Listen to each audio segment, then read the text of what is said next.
Good evening. Just going to do a little ditty share. This concerns when you're applying for SSD or SSI, but particularly SSD, it's ringing a bell more for me. On the application, there is a question about your banking information, and it asks for your direct deposit. Like, where would you want if you were to win, where do you want your funds to go, direct deposit wise? So people that have a bank account, they expect you, I believe, to put it down along with your routing number. That's fine and good. However, it can really not be so good if you put that down, 2 years go by, and you do prevail, and the SSA deposits your money in the bank account you noted a couple of years ago that you no longer have, or is no longer secure, as in not subject to creditors. Maybe your credit has gone downhill since you haven't been working and haven't been able to pay all the bills. So I don't know what the varying practices are. I might have to ask my group that I meet with on Wednesday, next Wednesday. Fourth Wednesday of every month, we have a Zoom meeting, some colleagues and myself. When I take application information, when it asks for the banking information, do you have it? It says something to the effect of, do you have a bank that you can have these monies deposited into? And I answer, no. And then when my clients usually ask me later when they get the printout of the application and it says, it says I don't have a bank, but I do have a bank. And I said, yeah. So we didn't collect your banking information because we don't want to have your banking information. And I explain the reasons. Sometimes I explain why I don't want to have possession of your banking information. But more importantly, whether you want to, commit your banking information now or not. Because, the question is kind of loaded. Do you have a bank account? Yes. Do you have a bank account you can deposit these funds into? Well, if you don't think that your bank account now is necessarily entirely confident for later, I would say no. And then, and you could do that. Now, if someone never gets a bank account, then what's going to happen is you're going to be using the Social Security's provision of a debit card to receive your funds. And there's nothing wrong with that. Obviously, don't lose it. But for those that don't have, because some people can't get a bank account, credit gets really bad, or you don't pay certain banking fees, overdraft or fees. Banks are known to be real sticklers, even for the smallest amount. So you might not be able to open a bank account if you're in that bad of a predicament. But for the rest of the people, sometimes, again, you might not want to put banking information down now unless you are very, very certain that is going to be the bank account that you will have when you win later. And who knows when it is later, will you not have troubles? Are you financially secure enough that you can go these couple of years without income from working? Maybe you have a spouse that makes a very large income. Maybe you have other resources, in which case this would presumably not be a problem, and you can definitely put your banking information into their system now. I just always presume the opposite. And then what happens is when my clients get the printout and it says no as to bank account, and they're like, I do have one. I'm like, yeah, I know, we didn't collect it, so we don't even ask you for it. And then we do a default no.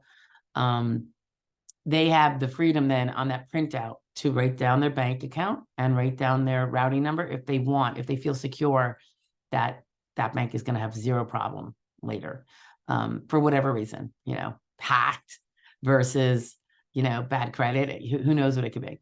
But anyway, that's really your own decision. I tend to, lean conservative on these things. So I don't really want to put anybody's banking information out there. And for the vast majority of people I represent, they are not super wealthy.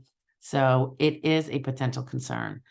Aside from the fact, again, people get hacked, not that infrequently nowadays with this age of digitalness. I'm just not sure I would want my bank account from today being the one I'm committed to, if I went in 2 years, 3 years, whatever it is. It might be 1 year, but nonetheless, And I do find it kind of strange that they take the banking information right away when they haven't even awarded you. And the irony is, we all know that the lower levels of the SSA deny most people. So why are they asking for the banking information from all people when they're going to kick most to the curb? It doesn't seem logical to me. But I suppose it's because for those that win, they can seamlessly pay them, and that piece of the process is done quicker. I get it.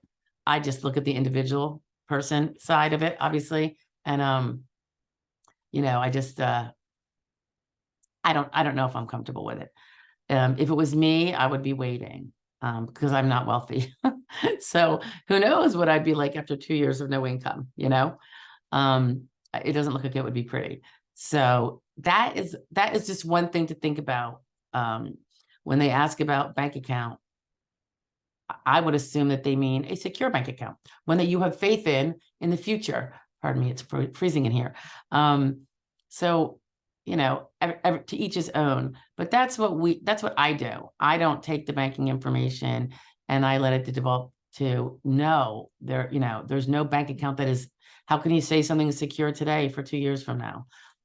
So I believe it's an honest answer, and I think it's more protective. But again, to each his own. I have people who are like, no, I'm pretty good with this. I'm like, all right, cool. Go ahead and write it down and you send it in.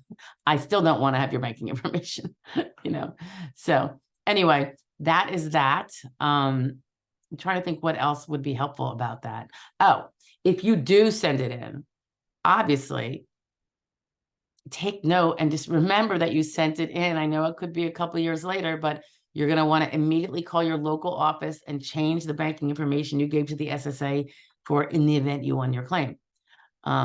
If you've already won your claim and you haven't given them banking information, but as soon as you get wind of having won, I would call the field office and give them the proper current banking information that you want your direct deposit sent to. I find it interesting too. I have had people say, like, when we've gotten wind that